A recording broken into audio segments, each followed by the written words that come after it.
तो question number 6 आपको इसमें एक फ्रिक्वेंसी टेबल प्रिपेयर करनी है।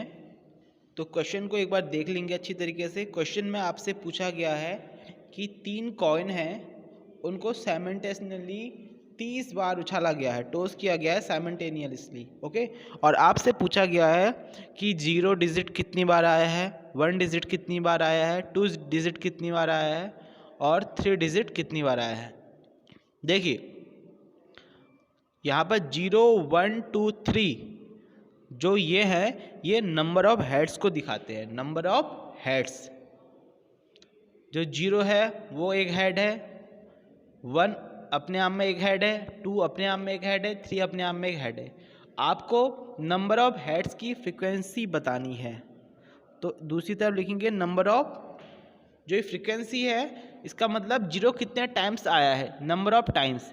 तो एक तरफ हम नंबर ऑफ हेड्स लिख लेंगे टेबल देखकर, और लास्ट में एक लाइन टोटल के लिए बना लेंगे।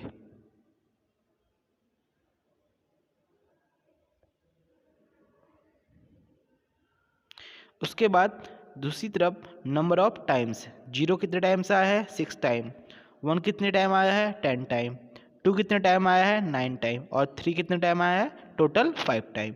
तो नीचे टोटल लिख लेंगे टोटल, और इसको जोड़ेंगे। तो जैसा कि हमें पता है उसने कहा था कि सिक्कों को 30 टाइम्स साइमल्टेनियसली टॉस किया गया, तो नंबर ऑफ टाइम 30 हो गया। तो यही आपको फ्रीक्वेंसी टेबल बना के दिखानी थी। ओके, क्वेश्चन नंबर 6 में यही दिखाना है। डाटा को देखकर आपने फ्रीक्वेंसी डिस्ट्रीब्यूशन टेबल तैयार करनी थी, which is the right answer of question number 6। अब बढ़ते हैं अपने नेक्स्ट क्वेश्चन नंबर 7 की तरफ। आई होप ये क्वेश्चन आपको समझ में आया होगा। इसमें आपको किसी प्रकार की कोई टैली, कोई कैलकुलेशन करने की ज़रूरत नहीं, क्योंकि डाटा बहुत सिंपल है। तो बढ़ते हैं क्वेश्चन नंबर 7 की तरफ। क्वेश्चन नंबर 7 को आप बुक में अच्छी तरीके से देख लीजिएगा। इसमें भी आपको फ्रीक्वेंसी टेबल बनानी है।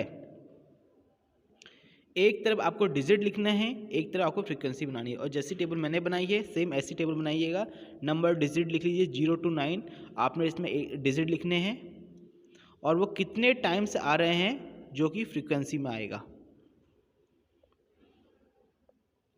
तो 0 डिजिट की फ्रीक्वेंसी 0 डिजिट के सामने लिखेंगे, 1 डिजिट की फ्रीक्वेंसी 1 डिजिट के सामने लिखेंगे। ओके, और लास्ट में आपको पता है टोटल का कॉलम जरूर बनाना है आपने। तो अब डाटा देखकर आप फ्रीक्वेंसी यहाँ पर भर लीजिए। 0 डिजिट की जो फ्रीक्वेंसी है वह 2 है, 1 डिजिट की 5 है, 2 डिजिट की 5 है, 3 डिजिट की 8 है, 4 डिजिट की 4 है, 5 डिजिट की 5 है, 6 डिजिट की भी 4 है, 7 डिजिट की भी 4 है, 8 डिजिट की 5 है और 9 डिजिट की 8 है। टोटल फ्रीक्वेंसी जो आपके पास है वो है 50। ओके, ये है इसकी frequency table, which is the first answer. अब बढ़ते हैं इसके सेकंड पार्ट की तरफ। सेकंड पार्ट में आपसे पूछा गया है कि इस फ्रीक्वेंसी टेबल को देखकर आप क्या ऑब्जर्व करते हैं। तो आंसर लिखने की बात है कि हम इस फ्रीक्वेंसी टेबल को देख के क्या ऑब्जर्व करते हैं। तो हम लिखेंगे from this table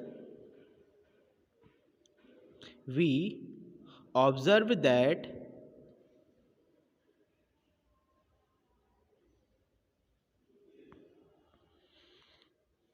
the least frequency is 2। यहाँ पर जो डिजिट 0 है उसकी सबसे कम फ्रीक्वेंसी देखी गई है जो कि है 2।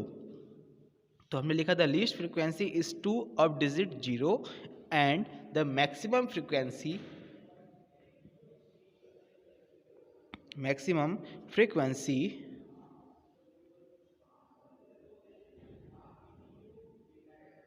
is 8 of digit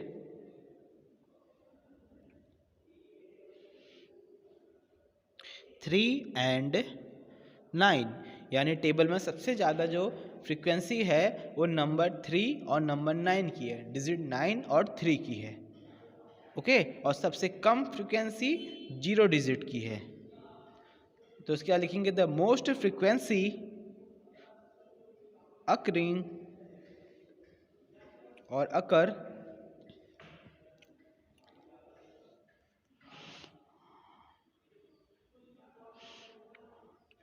digit are 3 and 9। सबसे ज़्यादा जो फ्रीक्वेंसी पाई गई है 3 और 9 के बीच में पाई गई है, और सबसे कम फ्रीक्वेंसी जो पाई है वो आपकी the least frequency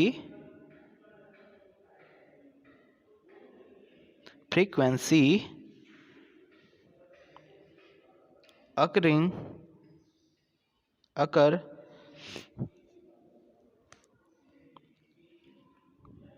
digit is 0।